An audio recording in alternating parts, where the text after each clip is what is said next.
A flash as bright as 1,000 suns. Could an ancient civilization have vanished in an instant? The Indus Valley Civilization, one of the world's oldest and most advanced, mysteriously disappeared around 1300 BC.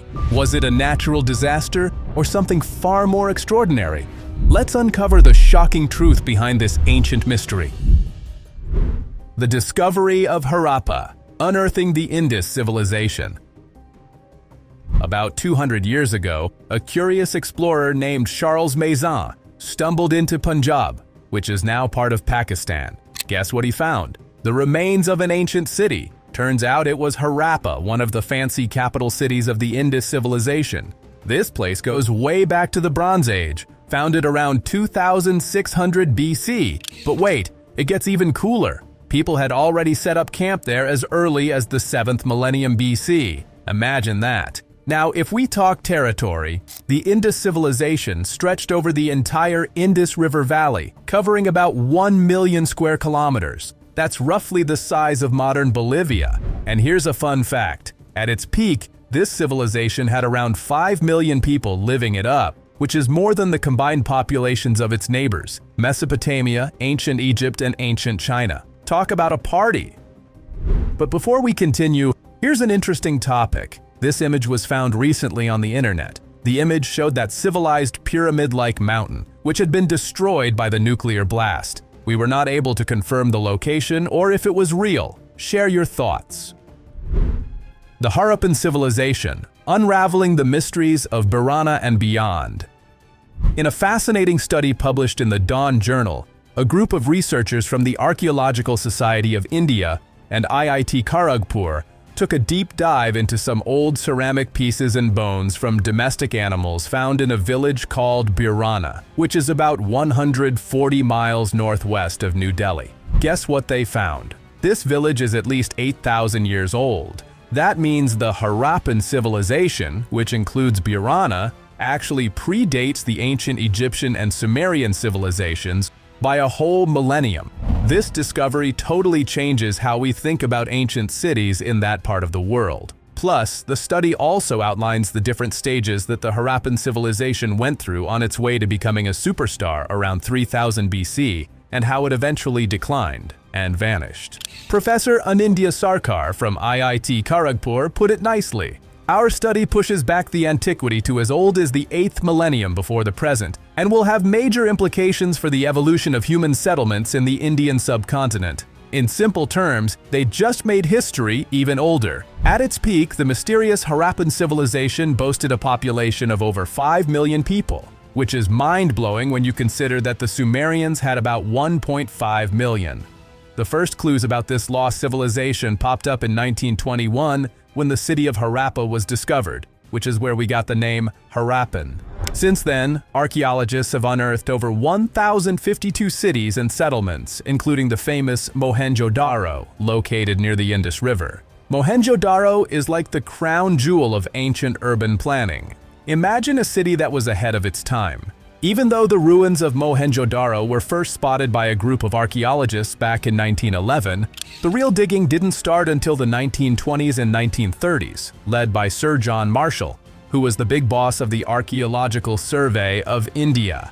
At first, the archaeologists were scratching their heads, trying to figure out what to call the city. But when they stumbled upon a bunch of weird skeletons just chilling in the streets and houses, they decided to name it Mohenjo-Daro, which literally translates to the Mound of the Dead. Despite its spooky name, Mohenjo-Daro was actually the first major urban center in the Indian subcontinent, and it was pretty impressive. The folks living there weren't just sitting around, they knew a thing or two about urban planning.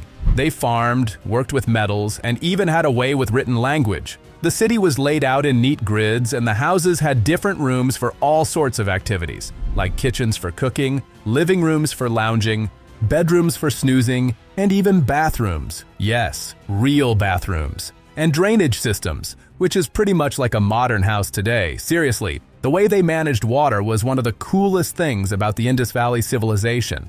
You might picture people living over 4,000 years ago lugging water in buckets from rivers or digging holes in the ground for toilets, but that's just not how the Harappan civilization functioned. Nope, these ancient folks had it all figured out.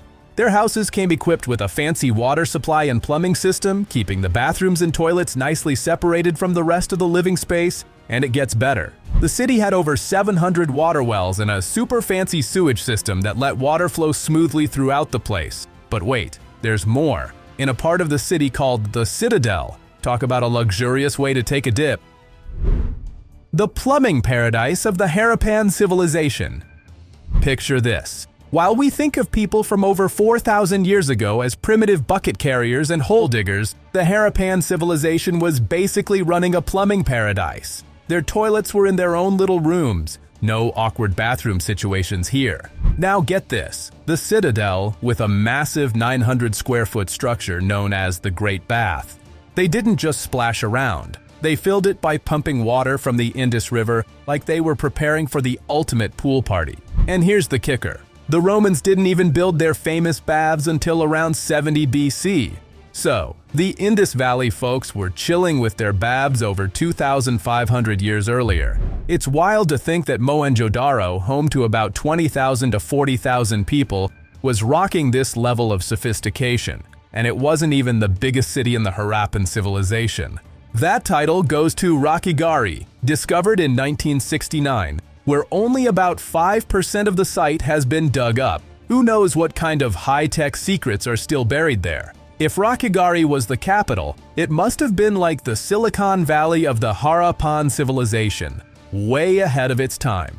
Just imagine, if Mohenjo-Daro had such fancy planning, with its water systems, markets, and storage areas, Rakhigarhi must have had a planning department that could put today's architects to shame. They clearly had some secret measuring system we still don't understand, or maybe they were just that good at guessing. What we do know is that these ancient builders were super strict about their construction standards. They used bricks that were all the same size, perfectly measured in a ratio of 4 to 2 to 1, like the ultimate architectural recipe. And let's talk about their farming skills. The folks living in cities like Mohenjo-Daro and Harappa were total pros when it came to agriculture. Experts still argue about whether they figured out farming and animal husbandry all on their own or if they borrowed a few tips from their neighbors. It's like a friendly debate over who really invented the best guacamole. Did they whip it up independently or learn the secret from someone else? Either way, they were definitely ahead of the time. Mohenjo-Daro, a futuristic wonder of the Indus civilization. Fast forward nearly 100 years after Harappa's discovery, an archaeologist hit the jackpot again with another city called Mohenjo-Daro, which hilariously means Mound of the Dead Men. Yikes! By 2nd millennium BC standards, this place was basically a futuristic wonderland. They even invented toilets, not just a hole in the ground, mind you, but actual rooms with plumbing.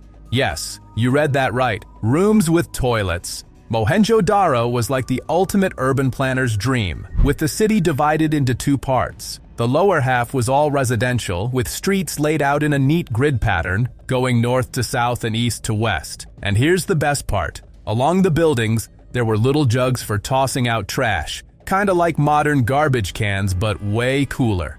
So, while we're trying to figure out our waste management today, these ancient folks were already ahead of the game. So, let's talk about the upper part of Mohenjo-Daro, the Citadel. This place was like the VIP lounge of the city. It featured a grain silo, because who doesn't love snacks? A trading quarter, where the bartering magic happened. Some fancy baths, imagine the gossip, and a giant public water tank that was basically the city's pool party hangout. This tank was no ordinary tub, it was a whopping 12 meters long, 7 meters wide, and 3 meters deep. They even put a layer of tar on the floor to keep it watertight. It was like the ancient version of a fancy swimming pool. Nearby, there was a massive barrel to collect rainwater, while fresh water would flow in through ducts, and any dirty water would just slip away down the gutters. So, the water in the tank was always fresh and ready for a splash. And this was all happening back when people were still figuring out how to smelt iron. Talk about being ahead of the curve! Now, the Indus civilization was also pretty smart. They had their own writing system. Scientists have dug up ceramic tablets, or seals, that show off all kinds of animals, deities, and mysterious symbols. But here's the kicker. No one knows what they mean yet. All they figured out is that these ancient scribes wrote from right to left, which is quite fancy if you ask me. The meanings behind these strange hieroglyphs are still a head-scratcher, making it one of history's biggest mysteries. And that's not the only enigma that Harappan civilization left us. Mohenjo-daro was surrounded by a high wall, which historians think was for keeping people safe. But get this, it wasn't for fighting off enemies. It was mainly to protect against floods. Seriously. And here's a fun twist. These folks didn't have any weapons or armies, yet they weren't hermits. They actively traded with their neighbors like Mesopotamia, proving that you can have a great time without a battle plan. So way back around 2600 BC, Mesopotamian tablets started mentioning trade with a mysterious faraway land. They were getting their hands on shiny stuff like gold, silver, copper, and lapis lazuli. Fancy, right? But here's the kicker. The Indus civilization was shipping out their goods by sea. This means they had their own commercial fleet, bustling cities, and even some sweet precious metal mines. Yet they had no army at all. You might be wondering how this wealthy civilization managed to avoid being a target for any invaders during its entire run. Well, it seems the Indus leaders were masters of diplomacy. They were like the ancient versions of smooth-talking negotiators. The mysterious disappearance of the Indus civilization.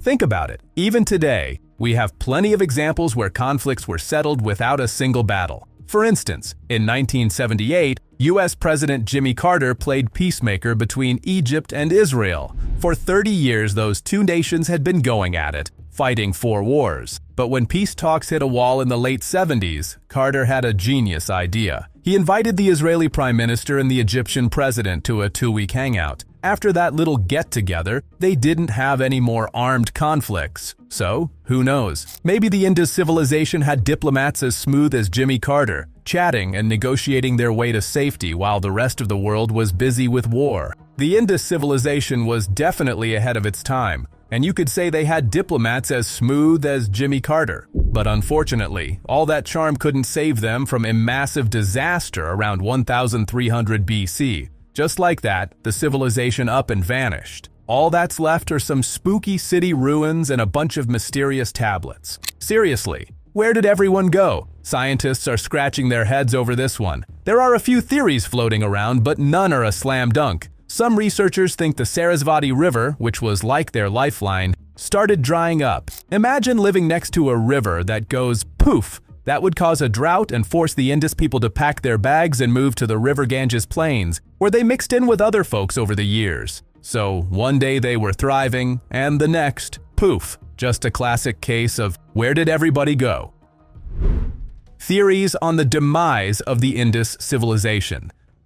Now, here's another theory about what happened to the Indus civilization. Some folks believe they went a bit overboard with their tree chopping. They needed wood to fire up the bricks for their fabulous cities, and before they knew it, they had turned their lush forests into a barren desert. Imagine all that deforestation leading to droughts and poof, the civilization just packed up and left the Indus Valley. Then there's another idea that the urban population could have been wiped out by a nasty cholera or malaria epidemic. Sounds grim, right? But here's the catch. None of these theories have solid evidence to back them up. Excavations haven't really turned up anything that confirms these ideas. And as for the Sarasvati River, it might just be a legendary river from some epic tale, like a cool story that nobody can prove actually existed. But wait, there's more.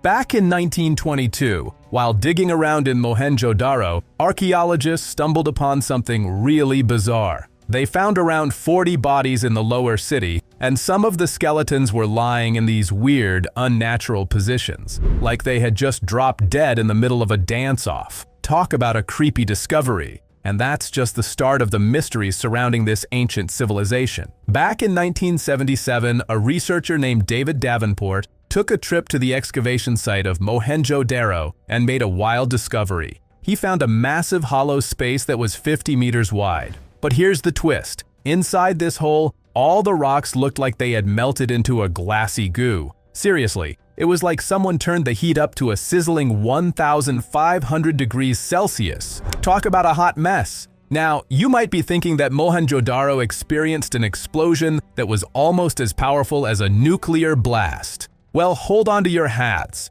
Archaeologists working in Rajasthan, which is about 700 kilometers away, stumbled upon a layer of radioactive dust. Yep, you heard that right. After a nuclear explosion, a radioactive cloud could definitely travel that far. And just to make things spookier, traces of radiation were also found right in Mohenjo-Daro itself. So could it be that ancient Mohenjo-Daro had a close encounter with something way more explosive than they ever bargained for? It sounds like a plot straight out of a sci-fi movie.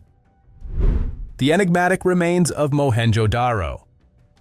Researchers got a little wild when they measured the radiation levels of some of the remains found in Mohenjo-Daro. Guess what they discovered? The radiation was 50 times higher than normal. That's like walking into a science fiction movie set. Plus, there's a mention of a super powerful explosion in the ancient Indian epic, the Mahabharata, described as having the brilliance of 10,000 suns that could burn entire nations. All signs seem to be pointing to a nuclear explosion happening in Mohenjo-Daro, thousands of years before we even had nuclear power plants or weapons. But how on earth could that be possible? Well, let's dig into a mysterious clue found in the Oklo uranium deposit in Gabon, Africa. Back in 1972, workers at a uranium processing plant in France noticed something funky about the ore from the Oklo mine. Normally, uranium deposits on Earth contain the same amount of uranium-235, which makes up about 0.720 thousandths of a percent of the material's mass.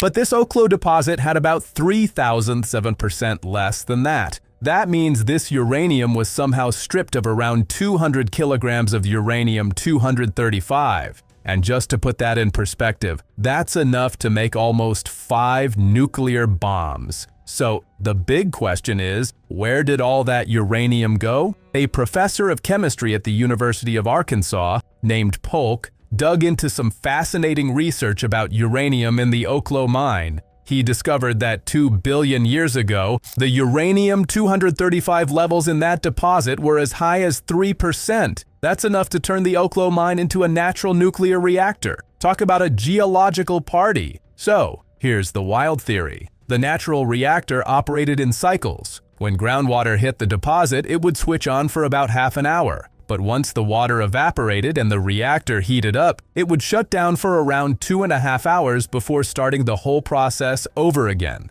This cycle continued for a whopping 500,000 years. During that time, about 10 tons of uranium-235 decayed in the Oklo natural reactor. Now, if a reactor like that existed near Mohenjo-Daro, it could have caused the nuclear explosion that wiped out the Indus civilization. But here's the catch. The stories from the Indus civilization talk about something way more dramatic than just a regular explosion. The Mahabharata describes a weapon that triggered the blast and goes into detail about what happened afterward. Survivors lost their hair and nails, and the ground and food became contaminated. So, this nuclear explosion in Mohenjo-Daro doesn't sound like a happy little accident. 1,000 years after the Indus civilization vanished, a man named Chandragupta, the ruler of the Maurya Empire that took over, decided to whip up a secret society. The enigmatic 9 unknown men and advanced knowledge. Emperor Ashoka was a bit of a worrywart when it came to his empire's secrets. He believed that some ancient knowledge could spell doom for his rule, so he decided to keep it all under wraps. To do that, he called upon the 9 unknown men, basically the wisest folks in the empire, to write 9 super-secret books filled with groundbreaking knowledge from the past and present. These books covered everything from microbiology to cosmology, physiology to gravity, and even sociology, propaganda, light communication, and alchemy. Advanced knowledge beyond their time.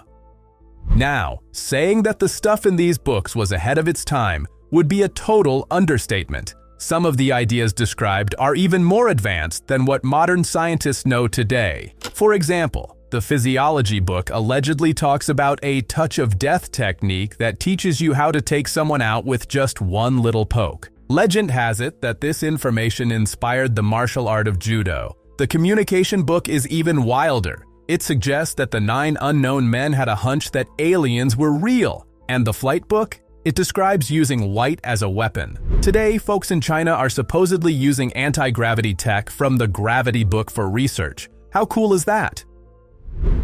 Knowledge of radiation and water sanitation. But here's where it gets really interesting. These guys seem to have known about radiation too. Back in 1879, a French writer named Louis Jacqueliot claimed in his book, Occult Science in India, that one of the 9 Unknown Men's books detailed a water sanitation technique that involved exposure to radiation. He thought the river Ganges was a prime example of this. Despite all the sewage and other icky stuff that gets dumped into it, the Ganges stays surprisingly clean. Modern researchers are on this case too. Take Pradeep Bhargava, a hydrology professor at the Indian Institute of Technology in Roorkee. He points out that while most rivers are teeming with microorganisms that deplete oxygen, the Ganges has 25 times more oxygen than any other river in the world. That's a huge difference. It's almost like something is zapping those microorganisms and keeping the water disinfected, but science today still can't figure out what's doing it. So, what if the 9 Unknown Men really had the scoop on radiation and managed to keep their knowledge hidden for centuries? Now that would be a secret worth knowing. Speculations on nuclear technology. If the 9 Unknown Men really had the scoop on radiation, it wouldn't be too shocking if people back in the day were using radioactive decay to their advantage. They could have been using this knowledge for all sorts of things, including water sanitation. And get this, if the Indus civilization had the first prototypes of nuclear weapons, it might explain some of the historical head-scratchers we've seen, like why they didn't bother building an army or defensive walls in Mohenjo-Daro. I mean, why invest in feeding a bunch of soldiers when you could just wave a nuclear wand and vaporize your enemies? But wait, what about that crater discovered in one of the main cities of the Indus civilization? Could it be that their enemies had some nuclear tricks up their sleeves too? It's totally possible. Ancient Indian civilizations had some seriously wild inventions, so nuclear weapons don't seem that far-fetched by comparison. Vimanas, the flying chariots. Indian epics describe flying machines that could even take you to space. These flying wonders were called Vimanas. The first mentions of these nifty flying chariots pop up in the Ramayana, an ancient Indian epic written between 800 and 300 BC. Picture this, a pyramid-shaped aircraft with a round base, divided into several levels, complete with portholes and a shiny dome on top. According to the ancient texts, these Vimanas could zoom through the skies as fast as the wind and made a lovely melodious sound. So who knows? Maybe back in the day, people were zipping around in their Vimanas while plotting their world domination with some seriously advanced tech. Varieties of Vimanas. There were actually all kinds of Vimanas, each with its own quirky shape and interior design. Some Indian temples look like these flying chariots from the outside, which makes you wonder if people saw these epic vehicles zooming around in the sky and decided to model their buildings after them. After all, local legends say that the gods themselves used Vimanas. Now, here's where it gets really interesting. Professor Dilip Kumar Kanjalal from Calcutta Sanskrit College, who's a bit of a language whiz when it comes to ancient texts, believes that Vimanas could have been real. He suggests that these flying machines were powered by mercury vortex engines. What's that, you ask? Well, when mercury heats up, it actually takes away from the heat source, which gets turbines spinning. In the Mahabharata, written between 400 BC and 400 AD, there's a mention of a Vimana being set in motion by lightning. This chariot could not only fly, but also reach the upper layers of the atmosphere and even outer space. Legends say the gods used Vimanas to battle demons, and some of those epic showdowns even took place on the moon. The Ramayana describes one of these cosmic battles in great detail, saying that it was a Vimana that took the gods to the moon. Mysteries of the Moon. Now, while it all sounds like the stuff of legends, it's worth noting that some strange out-of-place artifacts have been spotted on the moon from time to time. So who knows, maybe the gods really did have their own celestial rides. For example, back in 1971, when Apollo 14 brought back some lunar rock samples, scientists were in for a surprise. They found a piece of rock that had actually made its way to the moon from Earth. According to David Craig, a lunar geologist from the Lunar and Planetary Institute in Houston, that rock formed around 4.5 billion years ago. But how on Earth, or rather, how on the moon, did it end up there? Scientists are scratching their heads over that one. The popular theory is that a meteorite impact knocked a chunk of rock off Earth about 150 million years after our planet was formed. Since the moon was actually 3 times closer to us back then, some of those rocks found their way onto its surface. But here's the kicker. That rock would have had to hang out on the moon for billions of years without breaking apart. So maybe a Vimana dropped a fragment there as it zoomed around? Who knows? Modern parallels. SpaceX's Dragon. Still skeptical about the idea of Vimanas flying around in space? Well, check this out. SpaceX designed a spacecraft called the Dragon. This fancy machine is meant to deliver people and cargo into Earth's orbit. Sounds a bit like a modern-day Vimana, right? Who's to say that ancient folks weren't whipping up their own version of high-tech spacecraft ages ago? It's all a wild ride through the cosmos. Vimanas as weapons. The shape of SpaceX's Dragon spacecraft is strikingly similar to the heavenly chariot described in ancient Indian legends. But hold on, according to these epic tales, Vimanas weren't just for flying around in the sky or zooming into space. Some of them could also double as weapons. Picture this, they could drop single projectiles right onto enemy cities, leaving trails of smoke and fire that shone as brightly as thousands of suns. In fact, one of these legendary projectiles was said to be powerful enough to wipe out an entire civilization. Yes, you heard that right. Vimanas soaring through space and raining down nuclear bombs on their foes. It might sound completely out there, but these stories are rooted in ancient Indian epics. That means even thousands of years ago, humans were dreaming about trips to the moon and thinking about the potential uses of nuclear energy for both good and not so good purposes. So, do you still think our ancestors were convinced that the sky was just a solid dome? It seems they were way ahead of their time, exploring ideas that would take modern science centuries to catch up with.